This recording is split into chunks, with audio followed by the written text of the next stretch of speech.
Oh, are we rolling? I won't speak loud. I guarantee I'll recording? be super quiet. I think we've got a little too much branding going on. Test. Check, check, check. Check testing. All right, guys, we got another hunt breakdown for you today. We're going to be watching Gregster's crazy spot and stalk, sort of spot and stalk hunt. It was a crazy hunt, and I feel like it's been underviewed on the channel compared to a lot of the other videos. And it's like one of the craziest hunts that we had all fall last year. So we're just going to watch through it and talk about it. Probably make a few jokes and get stuff. a good laugh at least. Yep. So give them some context here, Greg. Yeah, it's November 15th or 16th here, and we're going into a spot that had been in the back of my mind for a while because it's along a river, and that river had come up real high last summer, and it made it to where it was really difficult to cross. Yeah, we actually scouted in there. We scouted in there a ton. Yeah, and actually I guess going back even to the previous year, 2017, you had a hunt in there where you almost shot a really nice 10-pointer. Yeah. Zach and I had a really good hunt where we saw a bunch of deer. But yeah, nobody had been back in there, and it's just historically been a good spot. So I wanted to get across there to get to the other side of the river, so we brought in a kayak to essentially ferry across. So One kayak. Two, for both of us. 2 human beings, 1 middle to smaller size kayak. Oh, it's a small kayak. Yes. Yeah, it's Mindy's kayak. And just so you know, this particular spot's a good rut spot. It is kind of a travel corridor along the edge of the river that's right up against a bunch of bedding in the marsh. If we don't go in the kayak way, we have to walk like 3 miles. You're walking through the deer. And you're walking through the deer. So yeah, we drug a kayak a mile back in there. And it wasn't as bad as it sounds, but... Until we started to cross. Yeah. Then, let's just say the plot thickens a bit.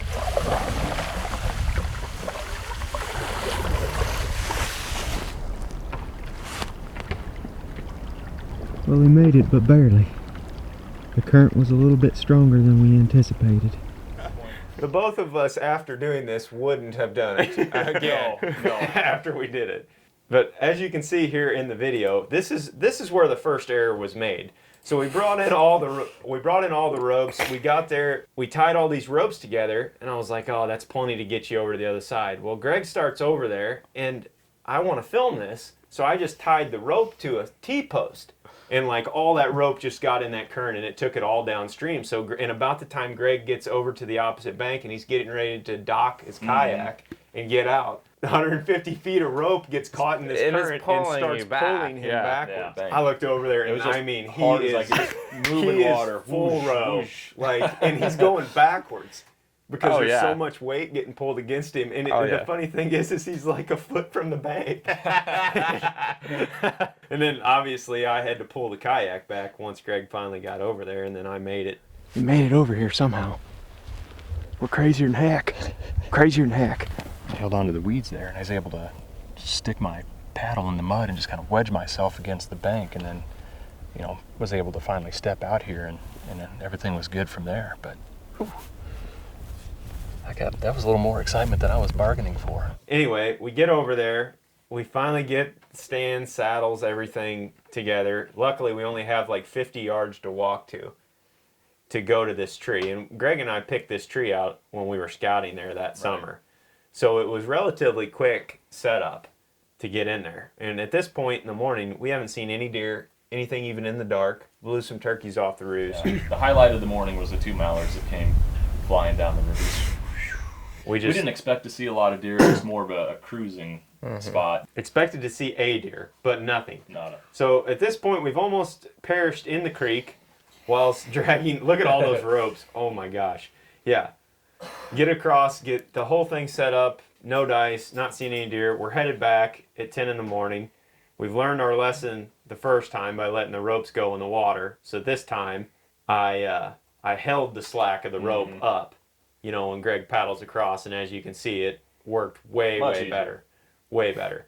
He got over there and got out. You guys just look so much more confident right there. Yeah.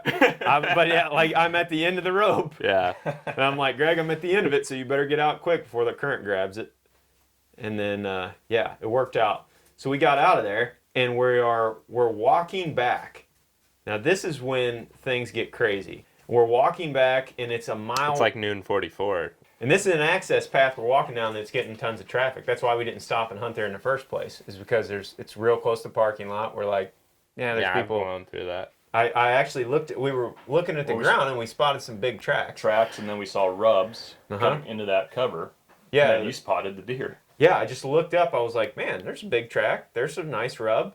And then I looked over and, like, just out of a dream, there's a huge buck standing there at 35 yards just staring at us. In these He was that cedars. close when you first saw him. Oh, super close. I didn't realize he was that close. No, when you first saw him. I mean, it was just like... I thought he was like 100 or whatever, 150. Oh, and He was we're right walking there. full speed, talking, you know. So We're he just, knew you were there. Oh, yeah. He heard us walking up that path. And he just stood up. And he just stood up. He was just bedded that close to it. As soon as I turned over there and I saw his rack, I grabbed Greg's shoulder and we hit the deck. I mean, it was like that. And we got down pretty quiet, all things considered. I remember hitting the deck and going down through the grass with my head and I could still see him. As soon as we got down, we started to analyze the situation a little bit. The wind was not blowing. And we never heard anything take off running. And I'm like, I bet he heard us coming up that trail and he's got a doe bedded in there that's in heat. So Greg and I crawled up the path. We went around the first thing block. I'll say is I marked exactly where that Yes, that that's buck was important. at.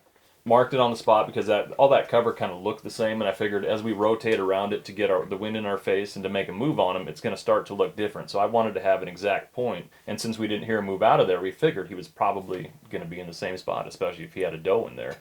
Yeah. So as you can see, as we're moving through it, there wasn't any real defining like tree or anything like that was taller than the rest. It just all kind of looked the same.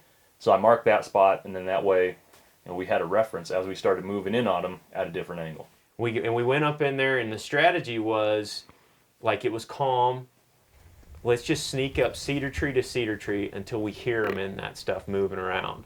I mean, I've said it a lot, but, I like hunting in all different, like, in this style and all different, like, conditions. And I actually love calm conditions because of that. Because you can hear the deer. And that's, I mean, they can hear you too, but if you can... Oh, there's advantages to any type. It's That's like the any thing. different type of situation. If it was windy, then you guys could have been way more aggressive as far as getting close. But Yeah. here in this situation, I love the calling. I love that that raking and stuff because that's so realistic. Yeah. I was like, Greg, if we make noise, he's just going to think we're another buck coming in here, especially if we're grunting and we're raking trees. Yeah. I think we got close to your pen. First time we set up and called was at 100 yards. Nothing. So we moved in closer. And I think I figured that at 100 yards, he probably could have heard it, but it would have maybe been faint or just wasn't close enough to his bubble with that doe to elicit him to come out. And we gave him a chance. We sat that for 15, 20 minutes, and we just listened after he called. And then we slowly moved up, and I think it was the second time. Yeah, I think this is the second setup right here. Yeah. Straight in there. Snort wheezed. Yeah. We tried to sound like a buck that was moving in there. Yeah, because that's naturally what they're dealing with. The mature buck is protecting that doe from other bucks, and they can hear them. No, he would expect to hear. He would expect other it. bucks moving through. In there fact, as they're- in a minute, you'll see other bucks in here, like satellite deer that are trying to get on that doe that he's pushing them out of. If we'd have had a heads-up decoy, that might have helped in this situation. To make it I visual. think that would have been a game changer. When we get to this second spot, and we're getting really close, the thing that tips us off is, Greg, I think you grunted or you snort wheezed. And then, I mean, it's as soon as we got to this spot. We got up there, we're like, this is close enough, let's try it again. And I don't remember if you grunted or snort wheezed, but as soon as you did it, we heard, meh, meh, meh. And it's like, he's right there, and he just heard that. And he started thrashing a tree, and then he's snort wheezing in there. It's like he's right there. And I mean, this thing's making a bunch of noise. It's easy to hear him in this stuff. And he's coming. Yeah, right back through there. Yes. He's coming out. Coming right at us. Be just to the right of that cedar. When he started doing that, we started doing it back. Like I got aggressive again and started raking a tree with a branch and snort wheezing, and at that point, Yeah, I mean, we knew he had heard us, and he was not happy. he was pissed, and he was coming in there to run us off. If we were, a buck, and we would have kept going, he'd have done exactly like you said, and he would have come up there and bulldozed us. Yeah. But we play cat and mouse with this thing in these cedars for an hour or more.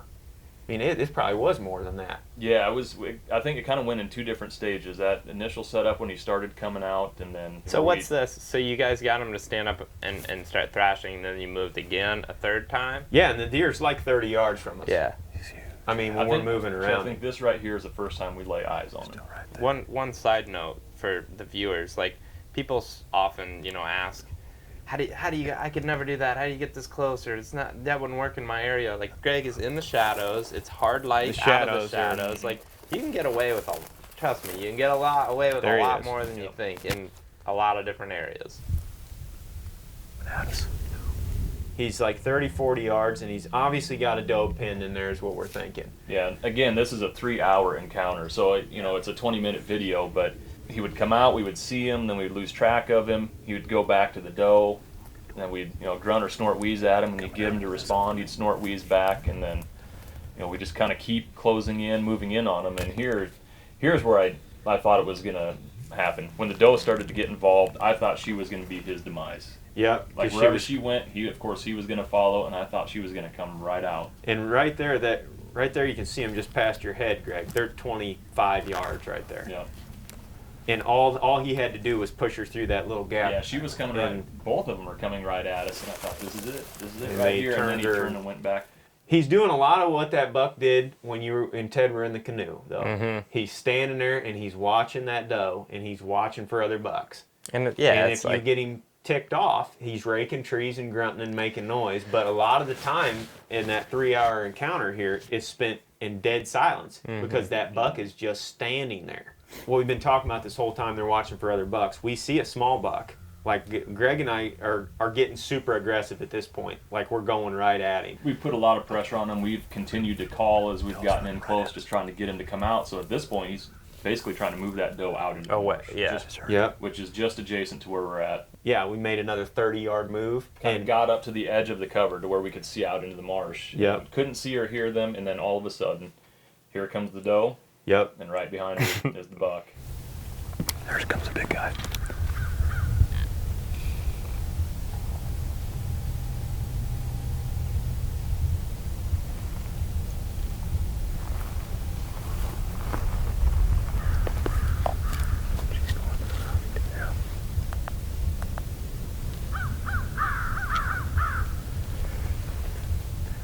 And granted, we've been closer to him before this, but this Now you is gotta when get we're finally view out, getting in the open to see what's going on. And she comes up there and proceeds to lay down 15 yards from me and Greg in this grass. She looks at us because we're not in the best spot. We're getting in the edge of the cover here, Yeah. so we don't have as big as cedar trees to hide behind. How and far stuff. is he right there? It's 35. 35. Yep. Yeah, I was ranging those cedars. Like I was lasing the top of the cedars because obviously you can't Right. too range much through all jump. that thick stuff. Yeah, the camera's getting low because I've been rolling for 3 hours straight. Oh, that's another reason why this hunt was so stressful. We're down to 3% battery at this point or something like that. Yep. And the buck knows we're there right now. This doe is bedded down 15 yards from us. And here's the issue that He knows you're there as in like he knows there's something wrong, or he knows that there's another deer there. Well, the small buck was off to our left, or at least was. And he probably caught us moving or heard something as we were shuffling around there. So he knew knows something's kind of he knew- wrong. I think if he had been by himself, eventually he would have blown and probably Yeah. taken off, but not But really with that known. doe. But because the doe is right there, his focus keeps going to her. Yeah, there he was moving to the left. I believe he was walking that small buck off. And then, of course, that doe's bedded down as he's coming back. I'm like, oh, this is it. It's inevitable that at some point he's going to give us a shot. But as you can see how thick the cover is. That's what did You us can in. see. Well, I think one thing that you gotta note too is like the cover doesn't appear that thick, but that high stem count, and those are bigger stems than just Yep. like your general CRP. That some of that stuff is heavy enough that you wouldn't be able to bust through it. I mean, it's just so too thick. here's the first time I got to, well, not the first time, second time I got to full draw on him. And the deer's like 30 there. He's 30 yards, Yep. but there's just no way Right. you can shoot through that. Right kind when of he stuff. comes out from behind that bush, he stops broadside and is fairly calm before he looks over there and he sees us. And that would have been Greg's opportunity. But as you could tell, when he steps out from behind that thing, There's just no way an arrow's getting The through only there. way you could get an arrow through any of it in a small hole is like all the way up by his head. I mean, obviously that's not ethical. Like you have Yeah. no his vitals are so low that it's not open enough till you get higher up. Yeah, and that's where it takes some discipline. Like I mean, some people just might try to force a shot through there and hope to get lucky, and it's like that's just not not an ethical decision. So obviously, I will say to where the doe is at, farther off to our right, there is an open area where the vegetation is lower. I figured if he got there, you could punch we could get a shot. The problem is that Greg's at full draw now, and the buck sees us there. He knows the doe is also right there. You see him let down, and the buck snaps his head over there. Like he knows we're there, and he still has not left. Because the doe hasn't. Because the doe is still bedded right there to the right. And if you ever see a buck acting weird like this, to where you're not really sure what he's doing, he's probably got a doe. I mean, I think feel that's like why we got away with it in the first place. I feel like when there we was were walking times up when I was a thing. kid, I'd be like, I'd be looking at this buck and be like, what, what's he doing? And then you realize, oh, he's got a doe. Yeah, I mean, he's nervous right now. And Greg tries Full to draw again. again. Just hoping that at some point he steps into a clearing. I just want to make sure that I'm ready because I'm sure the shot window is going to be very, very narrow if it happens. Now, of course, in this whole part of the encounter was another 45 minutes, and again, the battery's down to 3%. We're debating cut the camera and hope that, if a shot happens that, just turn the camera back on quick. Yeah, 2% battery. I mean, you talk about a stressful situation. Cut the camera, and then it just I had the came camera. undone. Yep, I had the camera off, and the doe stands up and busts us immediately. Brother. I don't know if she smelled us eventually. I mean, she's so close for so long. we're probably coming just to full got draw. weird. And the Yeah. thing is the thing I wish we got on video is that doe walks up there and she gets in that more open area, and right where she bedded, Greg, at 15 yards, Greg probably could have threaded one through some of that stuff because it was a little bit more open. But as soon as she laid down, she completely disappeared. In like knee-high grass, she was just gone. And this whole time we're dealing with this buck and trying not to spook her. Eventually, she stands up, sees us, bolts out of there, and he takes off behind her, and that's that.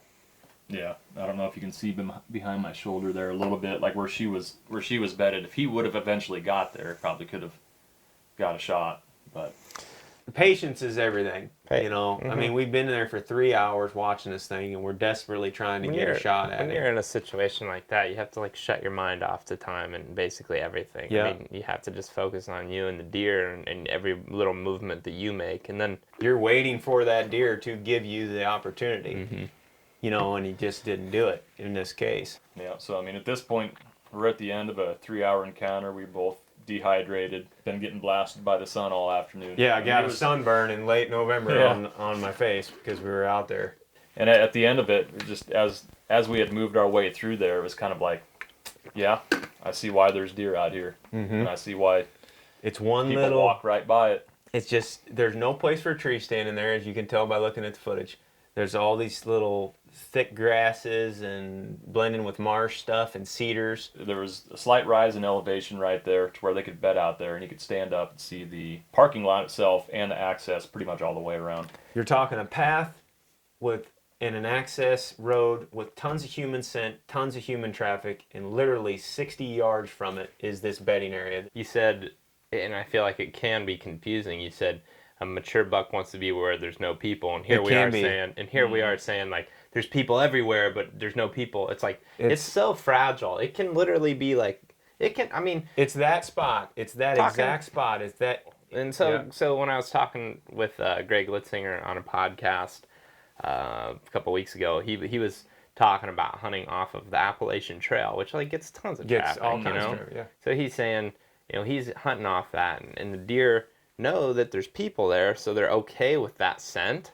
But as soon as it's off, 5 yards, boom, they're like a totally different animal. And I think that's a perfect example of you have to be where nobody is, but that can be super close to where people are very habitually walking. Yeah. Because nobody ever thinks to hunt that little spot. Yep. Pretty sweet hunt. Cool hunt. we learned a lot from it.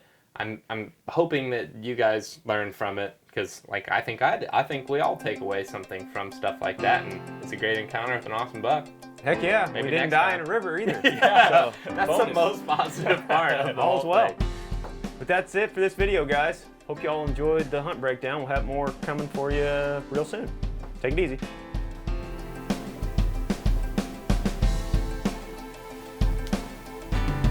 Welcome to this week's hunt breakdown.